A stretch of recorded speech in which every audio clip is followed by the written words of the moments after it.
In the first half of the 20th century, there was a process that began as a novelty at World's Fairs or in booths where people would line up for a peek at the magic of the moving image. This erupted into a combination of technology and art, the likes of which humans could not possibly have imagined.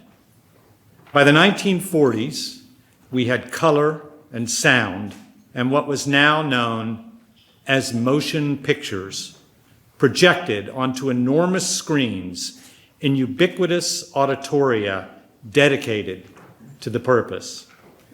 Movies became a phenomenon with more reach and more power than any form of storytelling mankind had devised. What gave them this power? They were every kind of art combined: music, theater, opera, photography, painting, even sculpture in 2 dimensions. The medium had it all. Then, with the advent of television, film faced an extraordinary challenge. Why would folks go to theaters when they could stay at home? But movies doubled down, understanding that extravagantly grand or unforgettably intimate stories that transported people to regions all over the globe or into the deepest mysteries of human interaction were best experienced in the dark, projected 14 or more feet high for the immersive impact of conscious dreams. Television could never compete.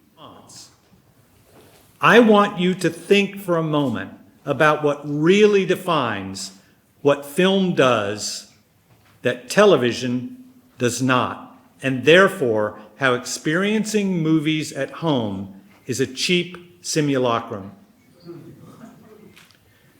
Film directors, and by extension, the designers and actors who work with them, don't make movies for living rooms. In fact, I would argue that seeing a movie on a home screen is a lot like looking at a painting in a book.